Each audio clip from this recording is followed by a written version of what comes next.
কোনো সাধারণ সালুন নয় লা, এ হচ্ছে হাস্তরি আপার হাতের স্পেশাল সালুন।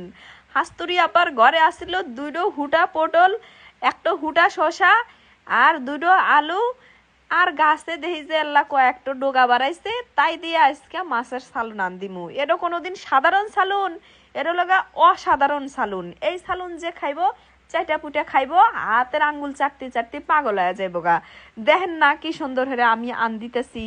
সুন্দর মাছ কিন্তু হালকা হইয়া বাইজা নিছি, বাইজা নিয়ে সেই তেলের মধ্যে দিলাম লগা পেঁয়াজ আর কাঁচামরিচ চাইরিয়া বেশের মরিচ দিছি যে সালুন আল্লাহ জাল হইবে নি দেখা যায় আন্দাবাড়ি হইয়া। তারপরে দেখি আর এই যে তরহারি ধুয়ে টুইয়া তার উপরে নুন মশলা বাটা গসা সবই তুইলা দিলাম তেলের মধ্যে সাইডে সাইডে দিয়ে ঢাকনা দিয়ে ডেহে দিলাম।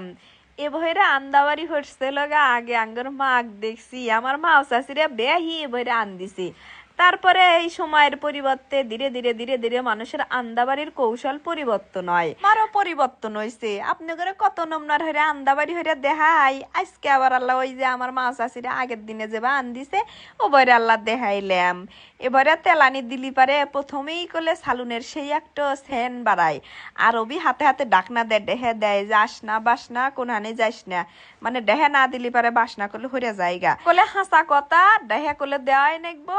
আর ওই যে আমি যে কইলাম আসনা বাসনা কোনহানি যান যাস না, এই মন্তর কোয়া নেকবো না, দেহে দিলেই বাসনা কোনহানি যাইব না। এই সালুন আইন্দে হইরে আর তো আর সইল না, তাড়াতাড়ি প্লেটের মধ্যে কয়টা ভাত নিলাম, নিয়ে সুন্দর ক্যামেরাটা সামনে নিয়ে কিরিমাপার নেকলা ভাত নিয়ে নলা মুহের মধ্যে দিলাম। কিরিমাপার নেকলা আজকে ভাত খাইলাম, সালুন হইছে স্বাদ হেসিনি তো বা রাক্ষসের নেকলা খাওয়া খাইলাম। রাক্ষসের নেকলা তো খাইলামই, তবে একটা হাসা কথা কি, রাক্ষসের নেকলা খাই আর যাই খাই আমি করলে ভাত অত বেশি খাইবার হারি না, অল্প চারটো ভাত খাইয়া দেয় আমার কে বাজানি অন্য কিছু খাওয়া নাগে। তো এই যে ঘরে খালি কাটল আছে, কাটল বেনা একবার দুইটো না চারটো রুয়া খাসি আর খেবার মন চাইতেছে না। এখন মনে হইতেছে আম খাই ঘরে আবার আম আছে কয়ডো কিন্তু পাহানা। তো আমার মন খালি কে বাজানি হইতেছে যে আমার আজকে বাজারে যাওয়াই নেকবো। এই যে মধুমাস যাইতেছে, এই সময় যদি দিনের মধ্যে 14 বার হলে আম না খাইবার পারি তাহলে কি বাল ঠিকপ? আম হইলো আমার পছন্দের ফল, আর কয়দিন পরে পামুই না বাজারে। আর হেডো আমার ঘরে নাইনকে কাঁচা কয়ডো আম আছে, হেই আমি চুপ করে বসে থাকবো না। হাইরা এই যে হাজুন গুজুন হইরে গেলাম বাজারে যায়া এই যে 2 কেজি ড্রাগন কিনছি, আজকাল কম দামে কিনছি, 130 টাকা কিনছি।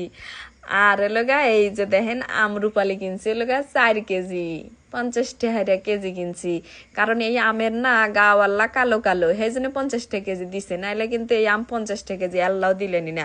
কারণ আমের চেহারা খারাপ, কিন্তু চেহারা খারাপ বলি কি হবো, এটা তো আমরুপালি স্বাদই আলাদা। আর এই যে আমার বেটা কইছে কলা আইনো, কলা এটা আবার কে বাবানি কলা, এটা বলে সাগর কলাই। যাই হোক এই সাগর কলা এবার কাঁচাই থাকে, এটা বলে কালার হয় না। বেটা আবার পেয়ারা খায়, কিন্তু আমার চোখে পেয়ারা পরে নাই, পেয়ারা পড়লে পেয়ারাও আনলাম আনি। এই লোক আজকে আমার বাজার। তাহলে ভালো থাকেন সবাই, টাটা, আল্লাহ হাফেজ।